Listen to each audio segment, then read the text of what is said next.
Good evening, and welcome to each and every one of you. It's good to see that you made the choice to be here with us in our midweek Bible study. If you're visiting, thank you, and we're glad that you're here. Hope that you're made to feel welcome. I wanted to welcome those who may be tuning in virtually. Thank you for being with us in that capacity.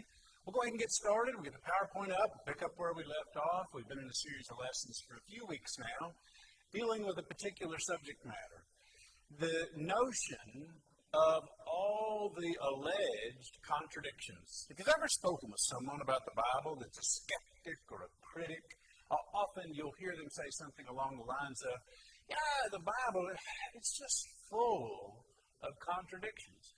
And so, over the course of the last few weeks, we have been looking at that as a subject matter, and we gave some introductory remarks as to what constitutes an actual contradiction, not one that is readily answered or harmonized, but that it would require there be, a true contradiction. That two things can't both be true at the same time. And if the statements are indeed contradictory, then of course we would have a problem. So we've been harmonizing or reconciling what I believe are some common alleged contradictions. And as I've mentioned in each class, I will entertain any particular alleged contradiction or difficult Bible text, or, why does it say this here and that over there? And if you had one of those to offer, I'd be glad to introduce it in this series. Barring that, I'm just going to pick some that I've heard before. And so we've been looking most recently, as class ended, we were talking about the death of Judas Iscariot. As we note from what's probably a familiar passage in Matthew chapter 27, Judas, following the arrest of Jesus, had some regrets and ultimately hung himself, and that was the cause of his death. However, there's another statement in the book of Acts that some will allege contradicts that and suggests that Judas didn't die by hanging himself, as Matthew's account indicates. But in Acts chapter 1, it says he fell headlong and he burst and his entrails gushed out. And so the alleged contradiction is he died by some, very morbid fall, a fatal fall, which caused his stomach to burst open and his entrails to come out. Well, Luke never said that he died by the fall, only that he fell and this happened. Now, we mentioned last week as class ended that there is a natural process in which, gases are released upon your death, and you can indeed expand or swell up, and that you can have the episode or occasion where your stomach would burst open, and you would have some similar circumstances that are described here in Acts chapter 1. You could hang on a limb of a tree for a period of time where no one came by, and then after a while, the limb break, and this is the byproduct of that. And so that's certainly a means to harmonize an alleged discrepancy. Like I said, Luke never mentioned he died from this particular aftermath, if you will, of his death. And then, in concert with these two scenes, the suggestion is, there's a contradiction even in this field that he purchased. In Acts chapter 1 and verse 18, it says, this man, speaking obviously of Judas, that this man purchased a field with the wages of iniquity. Now, if you go over to Matthew chapter 27, if you want to follow along with me and turn over there, we'll read a few verses. Because again, this alleged contradiction is not only that there's some sort of discrepancy between how he died, but there's a discrepancy of him paying for the field. That says he paid for the field. But if you look at Matthew chapter 27, drop down there to verse 6. It says, but the chief priests took the silver pieces and said, it is not lawful to put them into the treasury because they are the price of blood. So they weren't going to keep this money, put it back in the treasury because it had been used to betray someone, turn them over, and so we're not going to keep them. All right, so drop down to verse 7. And they consulted together and bought with them the potter's field to bury strangers in. Therefore, that field has been called the field of blood, or Akol Damal, we read in Acts 1, verse 18. And so it says, see there, the chief priests used the money, and they bought the field. And in Acts, it says, he bought the field. See, I don't know how you can trust the Bible. It's just full of all these contradictions. Well, okay, I don't think that's very hard. Jesus was given 30 pieces of silver, we're told in Matthew's account, and then he gave the money back in Matthew's account, just a few verses right before this, and then they bought the field with his money. I said, we gave this man this money to turn somebody over to betray someone, and we're not going to use that money and put it back in the general treasury. We don't want it back. So we'll take his money and buy a field for it and use it for this purpose. Same thing said in Acts. I mean, it's real simple. I mean, if you're a child, I don't know if anybody ever did this. I remember getting money to go to the store or run in and buy something for your mama or your daddy or whatever. You know, here's $2, go in and buy a loaf of bread. Well, I bought the loaf of bread with mama's money. And so there's no, we use that reasoning all the time. Here's the thing about all of these alleged contradictions. I believe, in my opinion, the burden of proof is on the individual who offers an alleged contradiction. If I can come up with any type of logical reasoning that can harmonize the two apparent contradictions, then that suffices. And so there's no way that this can be seen as a genuine contradiction. All right, so we started that discussion about the death of Judas last week, and that just finishes it up. Are there any questions about that before we move on to another alleged contradiction? We mentioned this one last week, that it was one that we were going to touch on. It's the genealogy of Jesus. And what I'm choosing for these contradictions are the ones that are most, I guess in my experience, commonly used to attempt to create a doubt or to offer some discrepancies in the Bible. And this is one. Does one of these genealogy accounts contradict the other? In Matthew chapter 1 and in Luke chapter 3, we have two genealogies of Jesus. And there are some differences, some notable differences, some obvious differences. Let's look at a brief comparison. And it's very brief, very brief. The main discrepancy is when we look at the genealogy as it goes back to Jesus. In Matthew's account, it mentions Jacob, who begot Joseph, who is the husband of Mary. Now, so, what was Joseph's father's name? His name was Jacob. Now, in Luke's account, we have different wording once we get to Jesus. Jesus, the son of Joseph. And I don't know if you can tell, but the son there is italicized. You'll note that in your Bible.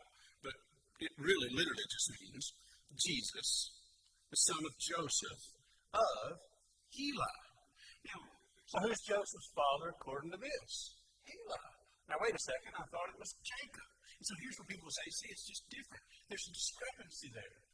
And then the main discrepancy is when we trace this genealogy, once we get to a certain point, there's a deviation. There's a discrepancy or a difference. They both go back to David. Both of these genealogies go backwards, and there are some differences. They don't both go back to the same point. One goes back to Abraham, the other goes all the way back to Adam. But both of them go in harmony till they get to David. Both genealogies have their ancestor to be King David. However, in one, it begins to trace it from his son Solomon, and the other from one of David's son Nathan. And so we're like, whoa, there's some issue here. They don't match. Now, I don't know if it's the right conclusion, but I have a simple solution, and I think it's the right one. And I'm not alone in thinking that. Before I do that, let me show you a picture. I don't know if you like pictures or you don't. But if you do, maybe this will be helpful. If you follow from the very top, and I know you can't read it, but there's a little phrase in there that says multiple generations. And what that means is, for the sake of it being put on one piece of paper, I'm not going to list every one. Because if you go to Matthew 1 or Luke 3, there's a lot of names in there. But what he's done is he's kind of compacted them for the sake of this picture. And so one account goes back to Adam, while the other goes back to Abraham. But nonetheless, the only deviation is once you get to David. It's all the same, right? From Abraham, Isaac, Jacob, tribe of Judah, both of them, and then David. And then you get the deviation. One will then follow Solomon to Jacob to Joseph. Joseph, Jesus, well, father. But then we get over to the other side. That's Nathan, and then there's our Heli. And then, well, here's the simple solution. That was Mary's father. That we have in these two genealogies, the discrepancy being one follows the genealogy of Joseph. And then the other genealogy of Luke follows Mary. And then it ends with her father, and then we have this tied to the son-in-law, which would be Joseph. That's the simplest solution. It's the obvious solution. Luke's emphasis, if you read chapter 1 and chapter 2, is more an emphasis on Mary, while Matthew's account is more interested in the lineage being traced back to the Judaism and to Abraham. And, well, I just think the difference is one traces Mary and one traces Joseph. After all, like I've mentioned before in some of the other apparent discrepancies of Luke, for instance, guys, I don't know another way to say it. Luke wasn't a dummy. I mean, he was a physician. He was educated. And the other thing that we can point out, and I won't read these familiar verses to you, but if you look at Luke chapter 1, the first 4 verses, and I'll give you a loose paraphrase, he basically said, I know there are other accounts out there. And knowing that there are other accounts out there, I wanted to put my account together. And I don't know of a Bible scholar, although I guess if you get enough of them in a room, they can't all agree, but most everyone that I know agrees that Matthew was written first. Why do I say that?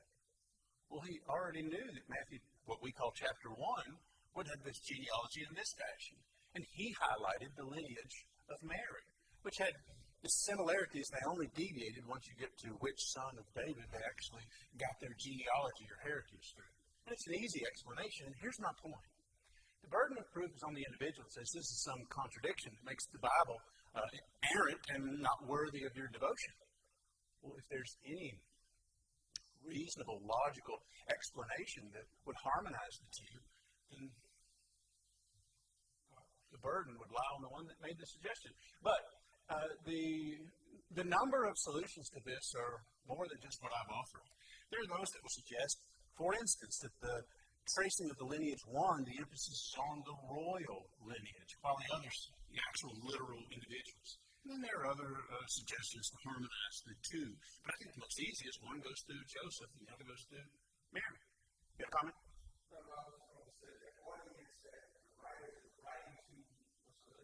Sure.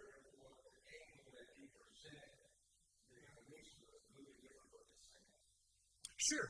But I think the solution is, because there are differences, is that one was tracing Mary and the other was tracing Joseph. And I think that's the simplest solution, the most obvious solution, and it's the solution that most people have gravitated towards. Any questions, comments, thoughts about that?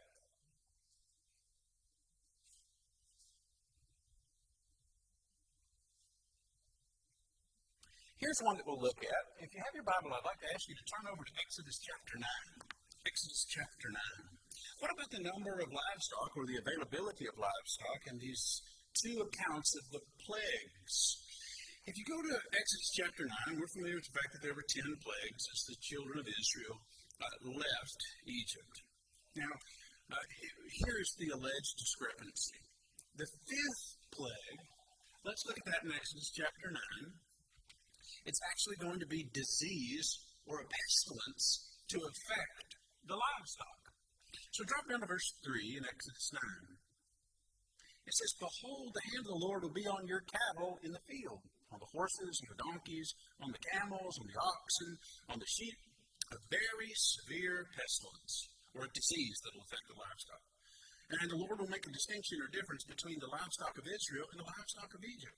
So nothing shall die of all that belongs to the children of Israel. Then the Lord appointed a set time, saying, Tomorrow the Lord will do this thing in the land. So The Lord did this thing on the next day, and all the livestock of Egypt died, but the livestock of the children of Israel did not die. Okay, y'all with me? Bible says, fifth plague, pestilence, disease on the livestock, and all the livestock of Egypt died in the fifth plague. Everybody good? That's what it said. You read it? Pretty straightforward. All right, so, well, here's the alleged discrepancy. Go to the seventh plague. The seventh plague will also affect the livestock, and this is interesting to note. Drop down to verse 18. We're still in chapter 9. Behold, tomorrow, about this time, I will cause very heavy hail to rain down. That's the seventh plague, such as has not been seen in Egypt since its founding until now. Therefore, send now and gather your livestock and all that you have in the field, for the hail shall come down on every man and on every animal which is found in the field and is not brought home, and they shall die. Anybody see a problem? Oh, there you go. Thank you, Willie. So, the alleged contradiction is, in the fifth plague, all the pestilence and the disease came on the livestock and killed all the livestock of Egypt. All right? Then when we got a plague that's removed, the seventh plague, they were chronological. It says this is going to be hail and it's going to come down and it's going to kill all your livestock. Well, that's funny. You already killed all our livestock. What a contradiction. Are you with me? That's the alleged contradiction. So, again, is there any rational or logical or any way to harmonize this apparent contradiction? How did they have more livestock for that subsequent plague there, that seventh plague? Well, they could have acquired more. First off, we don't know how long the time passed between the two. I don't know.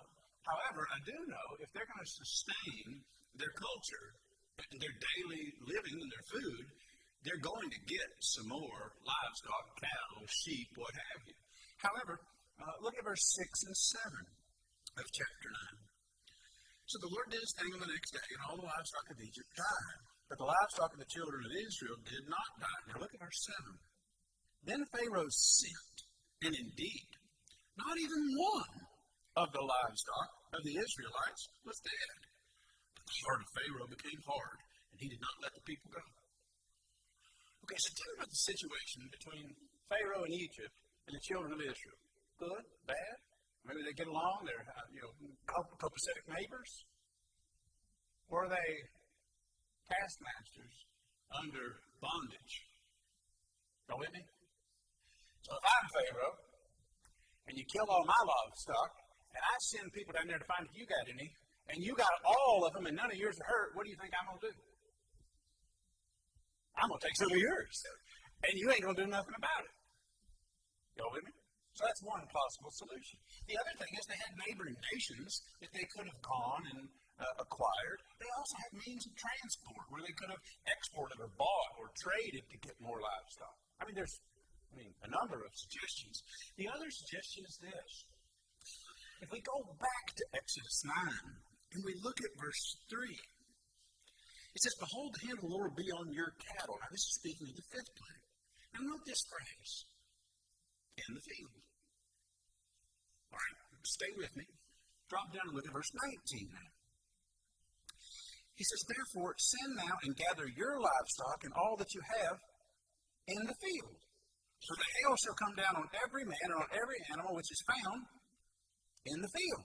Listen, and is not brought home. They shall die. Now listen to verse 20. He who feared the word of the Lord among the servants of Pharaoh made his servants and his livestock flee to the houses.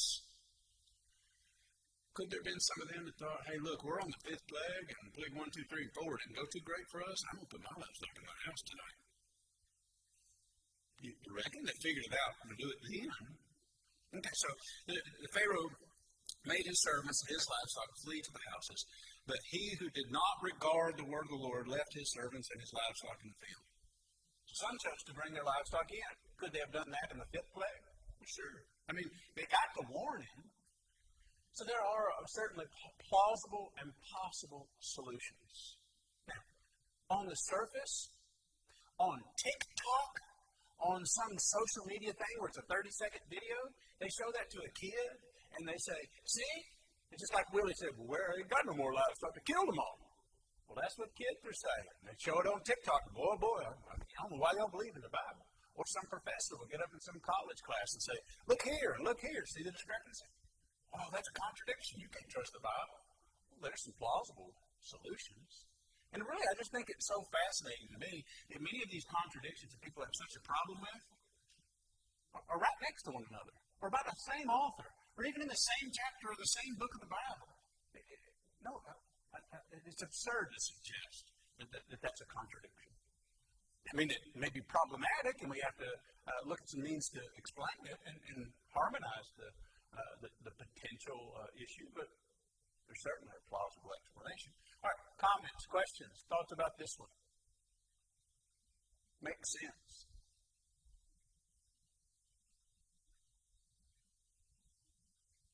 All right, here's another one, and some of these are going to kind of go rapid fire. Some of them I don't know how else to explain except just even on the surface. But here's one, the earth will last forever. Can I get a volunteer to read Ecclesiastes 1 and verse 4, and then a volunteer to read the 104th Psalm and the 5th verse there? Who can read Ecclesiastes 1 and verse 4 for us? Okay.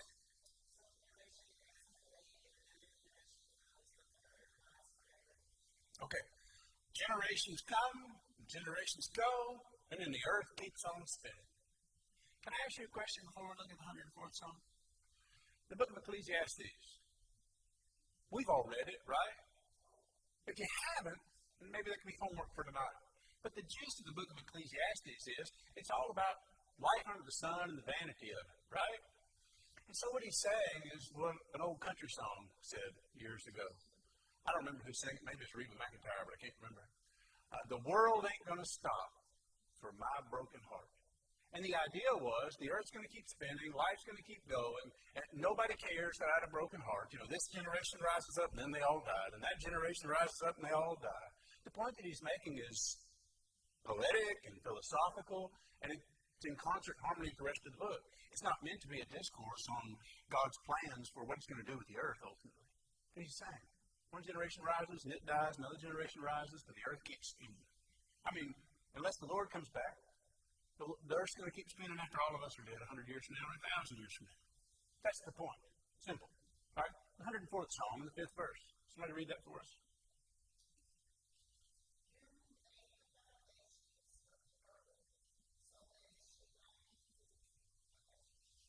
Okay, so in the context here of the 104th Psalm, what he's talking about is praise for our Creator, who created our universe, solar system, planet, and with all of its precise order and the particulars, and he created it on a foundation that is everlasting or firm or perpetual, where it lasts throughout all the generation, where it's fixed. Okay, he's just describing the creation. Now, the alleged contradiction is, well, what about other verses? If you have your Bible, go over to 2 Peter with me. The earth will last forever. But then again, we get this statement of Peter. And is this a contradiction? Did he not know those verses were there? Look at 2 Peter chapter 3. Look at verse 10. It says, but the day of the Lord will come as a thief in the night, in which the heavens will pass away with a great noise, and the elements will melt with a fervent heat. Both the earth and the works that are in it will be burned up. Therefore, since all these things will be dissolved, what manner of person ought you to be in holy conduct and godliness, looking for and hastening the coming day of the Lord? Because of which the heavens will be dissolved, being on fire, and the elements will melt with fervent heat. What's this description of? Well, this is a description of the Lord's return and the destruction of the material universe. And then, obviously, we know a new, quote, heaven and earth where we will reign and be in communion with God in a resurrected body. So, how do we address this alleged contradiction? Well, I don't see a contradiction. obviously, I believe what he's describing in these Old Testament passages, both of which happen to be in what's known as the wisdom literature. In other words, it's poetic, or we could akin the Psalms to poetry, or we have these emphasis that can be given to emotion or hyperbole, or have a context. He's talking about the earth, the foundation of the earth being fixed by our Creator, or the earth continuing to exist generation after generation after generation. But we also have continuing revelation. In other words, we have in the New Testament things that are revealed that weren't revealed to people in the Old Testament. They didn't know everything about the plans of what God would do when He would send His Son to return and to bring judgment on the world and destroy the world. Part of that hadn't even been revealed. So I think that's an obvious and simple explanation to that apparent contradiction. But the people on TikTok or the individual who's read a few of these will say, see, here's a verse. It says the earth will last forever. Forever means forever. And then over here it says the earth's going to be destroyed. You can't trust that book. And, that's, on the surface, it seems, especially when you have a volume. Anybody, y'all know who Bart Ehrman is, right? He's a critic and skeptic of Christianity, and he's actually a college professor at one of our local colleges. He's still over at Chapel Hill, best I know. He's debated with some of our brethren, Kyle Butt, about the existence of God and the like. Well, he has, I think it's a book, I don't know, obviously I haven't entertained it, but I think it's, reasons I'm not a Christian or something. And part of that is he gives 50 of these alleged contradictions. I just went over to his list and I just started picking one out that I've heard before. And so that's really kind of what we're doing. But once you put 50 together and you don't give any plausible explanation or defense or way to harmonize, and you just put 50 there together and say, read that verse, read this verse, those two contradict one another. And once you just pile it on and say, well, there's 50 and I could give you hundreds, he says. Well, yeah, I could answer hundreds. We just do this all day. All right, any questions about this one? What about the number of animals in the ark? I'm going to go through this real quick. I mean, this one's like, really? And this goes back to, remember in the introduction when we said there's some things that we all appreciate, but then people come to the Bible and don't appreciate it? Like, for instance, if you ask my wife what we did last Saturday, and you ask me what we did last Saturday, we'd both tell you what we did last Saturday, but she's going to put some details in there I didn't.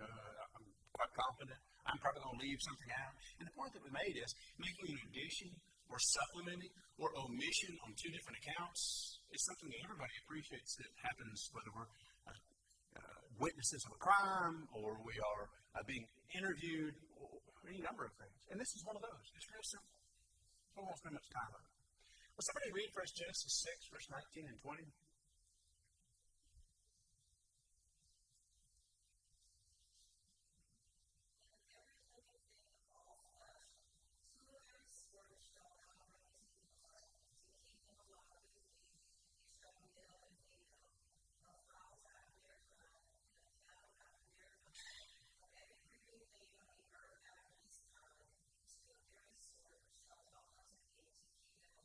Okay, so simple, right?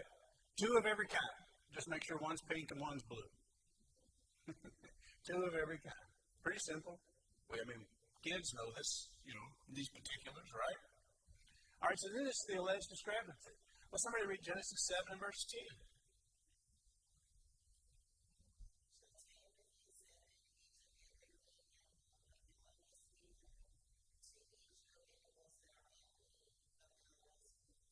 Okay, so you see that?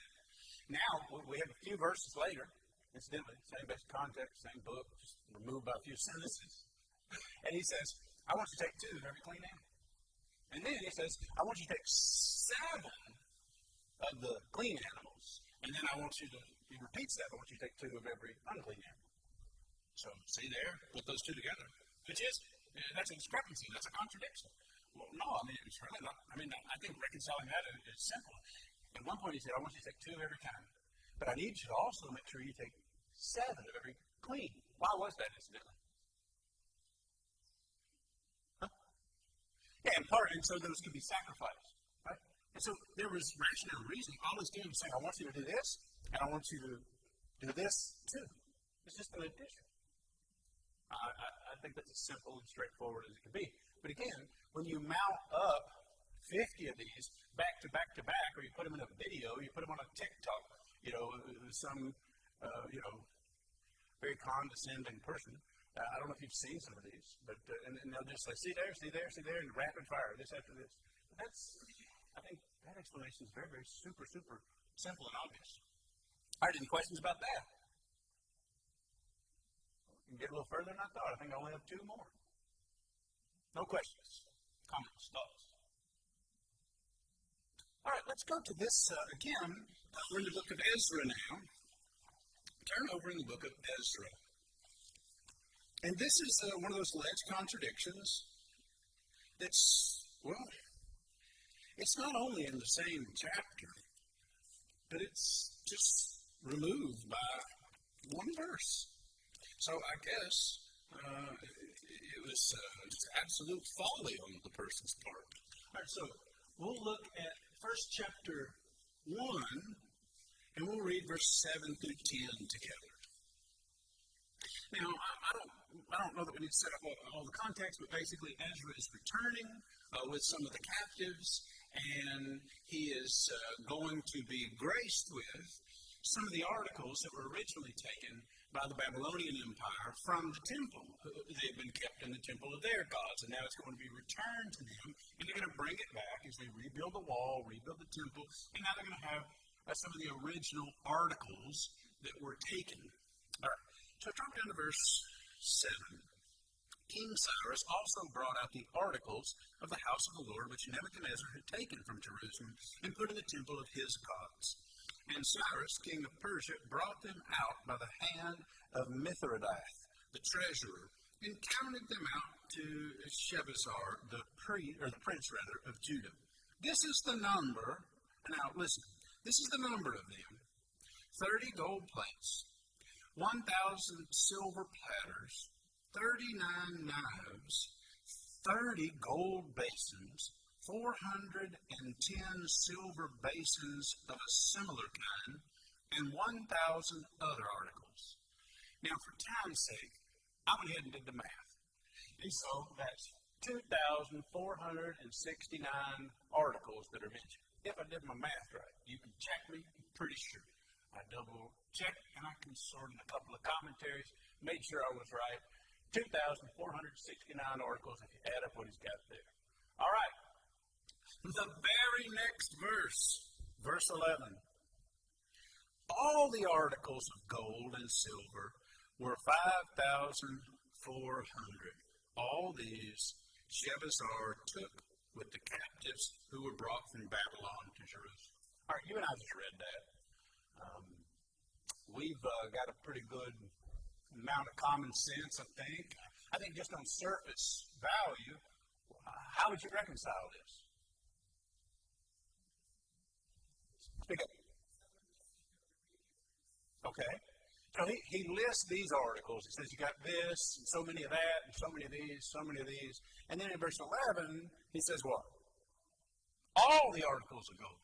Now, there have been several ways that people have reconciled this. And let me mention this. There are some difficulties in the original text. There are some of the Hebrew words that we have lost, and the scholars suggest that the original list was not in Hebrew, and so they had difficulties. And you can go read commentaries, but it's there are some, like the word knives. They don't know what that word means. Probably, I believe, it's best utensils, but I don't know. And so there is some discrepancy and some difficulty. This is a very difficult passage that scholars of Hebrew will concede has some difficult words in it. But I think the solution is simple. So they added up all the items, got these, and then they had other items too, and they added them up and got the total. It could have been that they added all the big items, and then they added all the small items.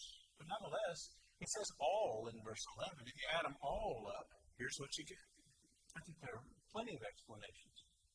But again, when you put this in with many others over and over again, and you just get them out there with no explanation, it seems like overwhelming evidence. And see here, that's why I've never heard anybody say in my whole life of being a Christian, I've never heard anybody say, there's this one contradiction that's bothering me. Never. It's always invariably, the Bible is full of contradictions. And that's because they take this one and this one and this one and this one and never entertain any type of explanation or rationale. All right. Any questions about that before we move on to one more? Yes?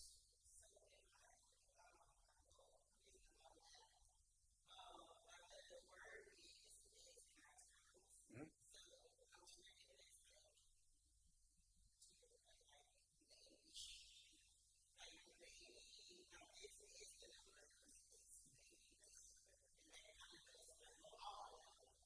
Yeah, I think it's just total. I think he had, here's what I think.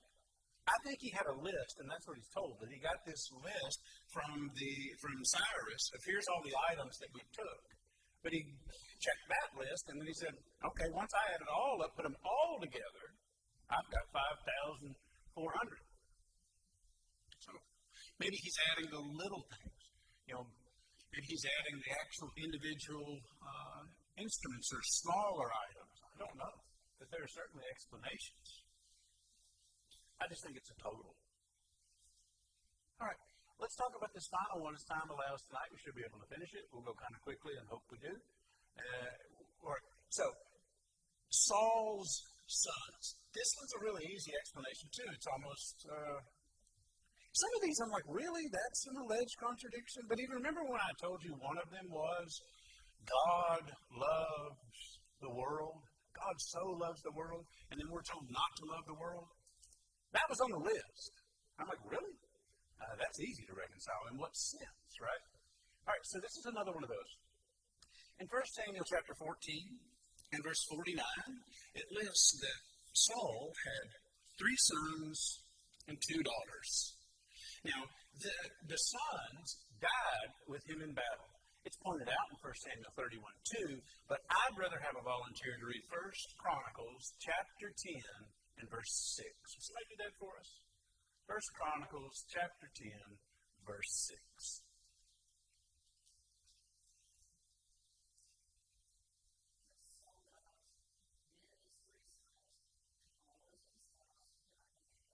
Y'all with me? All of his house died. He ain't got no more boys. Now he's got 2 daughters. But the idea was that is there's nobody to carry on his name, right? Because the daughter's going to marry a man and carry on his name. Y'all with me? And so it's like his whole house died. That's that notion. Y'all with me? So you ain't got any more sons. But to fast forward, there's an occasion where they're wanting to take some of the descendants of Saul and kill them, the Gibeonites. I won't get into all of the context of that. If you'd like to read it, you can take the time to read all of the particulars.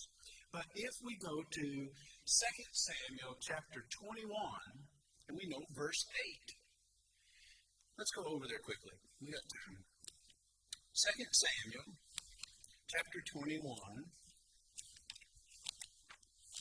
and we're going to look at verse 8.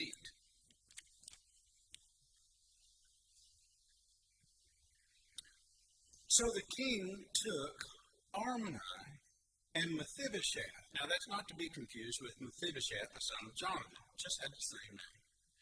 The 2 sons of Rizpah, the daughter of Ai, whom she bore to Saul, and the 5 sons of Michal, the daughter of Saul, would have been his grandsons. So they took some of his descendants to kill him, and took 2 of his sons. Now, the alleged discrepancy is all of his sons died in the battle. We just read that. His whole house died. And the chronology is simple. That's before. This is after. With me? All right, will somebody read 2 Samuel 3 and verse 7?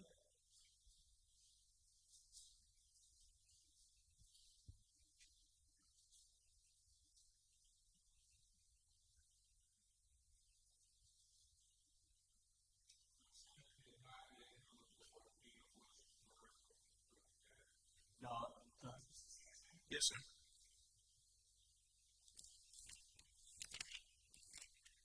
I may have wrote it down wrong.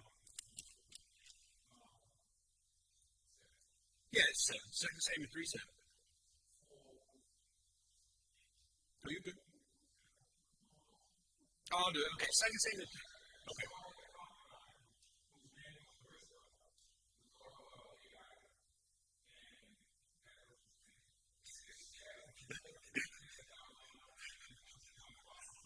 Thanks, man. I'm sorry.